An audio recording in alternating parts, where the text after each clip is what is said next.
Alright, CNT125, we're going to talk troubleshooting here for a little bit.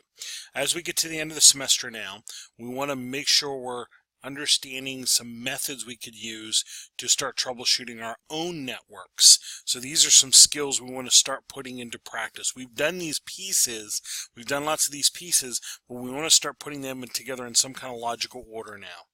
Alright, if you were to look up troubleshooting in most textbooks, and this was actually even from one of our recent editions of this book, you start seeing something like so. Actually, I'll zoom ahead here a little bit. You'll see some kind of flow chart like this that says, here's a good logical way to work through the problem. And you end up seeing steps like identify the problem, establish a theory, let me go here to the next page, test the theory, establish a plan, implement, verify functionality, and document findings, and so forth. And that actually is a really good method or a really good plan. And if we slow down and look at those steps real quick, the first one, identify the problem. Yes, you want to gather as much information as you can, symptoms as you can. If it's a user working on something, ask them, and as I always say, be quiet and listen. Listen what they have to say. Don't fill in the blanks for them. Don't offer them solutions. Just kind of gather their information, see if anything's changed recently. Has anything been loaded? Is this our new reboot? Was the office moved around? Gather as much information as you can, because in there is usually some little nugget that's giving you a clue. If something doesn't turn on, that can be various reasons. But if they start telling you, well, yeah, we just moved the office around, that might be a clue as to, oh, something's not plugged in correctly. Okay, so gather all the information you can to identify the problem. Establish a theory of probable cause, and I always like to say maybe 2 or 3 theories. You don't always just develop one and go for it, because if you develop one theory, you try it, doesn't work, then you're stuck. So think of a couple things that it might be, and then try to figure out what it might be from there. So you have kind of almost like a backup plan. Test that. Test the theory to determine the actual cause. If the theory is confirmed, determine the next steps. If it's not confirmed, establish a new theory. And in some cases, and like I said, you try one thing. If it isn't, you try your other. Okay, maybe what's this? In many cases, if you're the only technician, you'll just keep at it till you find the problem. If you're with a group of technicians, you might try the 2 or 3 things that you know. If you've exhausted them, then you might actually escalate this to one of the other technicians that's been around longer. And if that's the case, you're going to want to be able to say to them, I've tried A, B, and C, or I've done A, B, and C. That way they know to pick up where you left off and try D, E, and F kind of thing.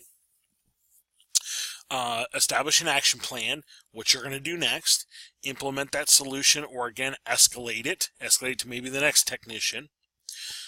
Once you do find the problem, verify full functionality. So try it, reboot, try to log into blah system or open up blah browser kind of thing. Verify full functionality, try it. If there's any preventative measures you can do, maybe it was an update that was needed, so maybe make sure that's been done, or maybe it was an update that caused the problem, you need to roll it back, or a bad driver, you roll it back, okay? And then you're going to document your findings. Get it documented somewhere of this is what we did on this machine to fix this problem. It might pop up elsewhere. So that actually is a good timeline of things to do. That is a good action plan to follow. Many flowcharts do just that. They try to work you through that exact scenario. In companies, you might actually be, I don't want to say forced to use that, but that's the thing they want you to use so they know you've tried A, B, and C before you pass on to the next person or the next shift person. I'm going to present a little bit simpler model for us in here, and I'm just going to say us in here in our network lab. For a lot of the network labs we do, you could employ this philosophy. We're going to go even a little more simpler. We're going to go layer 0 to 7 kind of thing. I know layer Z seems kind of weird, but we call that the power layer. So I'm going to say start simple and work your way up. You designed the network, you made the network, you hooked up the network, you configured the network. So really you should know all the pieces and parts. So you should be able to work from the bottom up to find your specific problem, going from simple problem to complex problem. So starting at layer 0, power layer, I know it's kind of silly, but is something powered on. We've all encountered times where something wasn't powered on. That's why the console connection didn't work. And this can be an actual power cord, a power switch, a power brick, circuit breaker, reset buttons, all those kind of things. Making sure that power lights are indicating power, fans are spinning, that kind of thing. This would all be verifying your power layer 0. Books will talk about using certain meters. Sometimes you might actually use a multimeter to make sure there is voltage coming to a specific outlet. You might even use a voltage event recorder that would record voltage coming out of that outlet over a 12 or 24-hour period kind of thing to know whether there's fluctuations in there that's causing systems to shut off or reboot kind of deal. And some of the solutions for all this is replace faulty components, power supplies, cords, plugs, UPSs, or implement things like UPSs or filters to try to minimize some of these fluctuations or power losses. Moving on to layer 1. Layer 1, we're dealing with things like cabling and some of our very basic devices. So cabling, we're talking patch cables, horizontal cabling, outlet jacks, patch panels, termination blocks, all those kind of things. Devices are things like media converters, SFP modules, hubs and repeaters, those kind of things, line drivers. So how do I verify this? Well, something on a NIC, you can look at the blinky link light. Is there actually a layer 1 link light on this thing? On routers and switches, again, blinky link lights, one of those lights usually indicates a layer 1 link. I can also be checking to make sure my cables are in correct ports. Do I have them in a wrong port? Maybe that's why I don't have the link I need. Do I see messages in my console window telling me things are shut off or not turned on kind of deal? That's all layer 1 stuff. If I'm going more specifically into cabling, there is actually tools to trace a cable if I can't find it, toner and probe. We use this in the cabling class. This actually emits a signal onto the cable, this little this piece here, the toner part. The probe on this end allows you to hold that near a cable in a bundle down the road, if you will, and that will pick up that signal emitted into the cable through the electromagnetic waves around the cable, the magnetic fields, if you will. It'll pick that up and tell you this is the cable you're looking for if I'm trying to find out if it's misterminated or something of that effect. So using your toner and probe, maybe even using over here on the next page some of our cable meters to check to see if the cable's any good. There's a break, there's a cut, there's a short, that sort of thing. Using some cable meters to check the cabling at layer 1, patch cables, horizontal cabling, outlet jacks, patch panel ports, those kind of things. Solutions for this stuff: try new cable, try swapping out an SFP with maybe a spare module, try using a different cable run, maybe move the workstation over to cable run 12 kind of thing, make sure it's patched in the closet, check to make sure your media converter settings, transmit and receive, are set correctly so you do get your link light back, that kind of thing. All layer 1 stuff, you're checking all of those things. Moving up to layer 2 now. Layer 2, we're thinking we're thinking NICs, network cards, we're thinking switches, and we're thinking router ports. Those are the kinds of things we would have at layer 2. So how to verify layer 2 connectivity?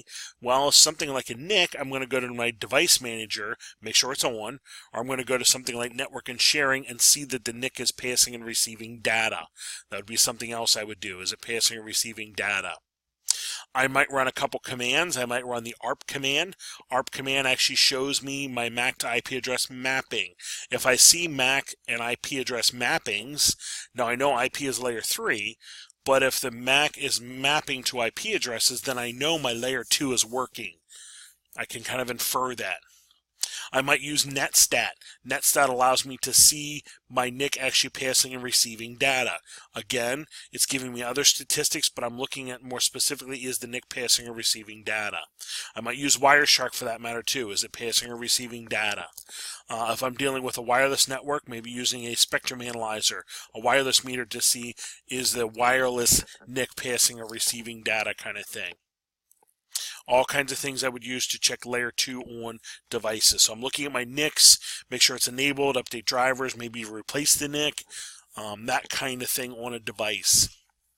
If I'm looking at a switch, I might actually start looking at the messages in my console window when I connect in.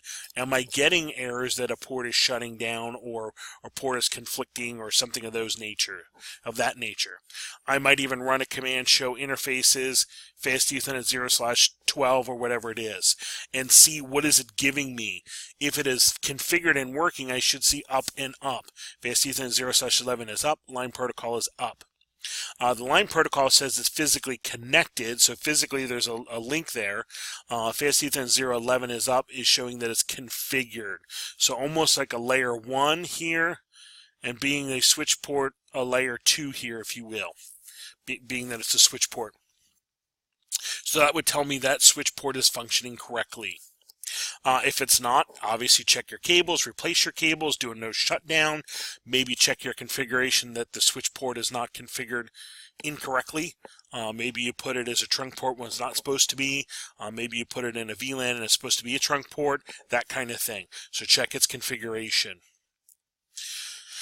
Routers at layer 2. I know routers are a layer 3 device, but the ports themselves are essentially layer 2. So again, I'm going to console into my router or SSH in kind of thing. Look at the messages. Any messages I'm receiving in the console about a port being down or conflicted or turning on and shutting off, turning on and shutting off kind of thing. I will also do a show interfaces, fast Ethernet 0/0 or whatever it happens to be. And again, I'm looking for up and up. Line protocol up is it's physically connected. Fast Ethernet 0/0 up is it's configured. Now, configured on a router would probably be layer 3. But at least if I see it's physically connected up, then I know my layer 1 and layer 2 kind of connection is working correctly.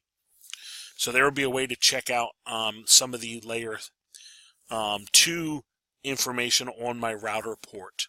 Again, if I have problems, I replace a patch cable, check to make sure ports are in the right cable, do a no shutdown on that port, turn it on, check the configuration, make sure there is not a confliction, that's why it's shutting down, something of that nature. All right, we'll come back in the next podcast on layer 3.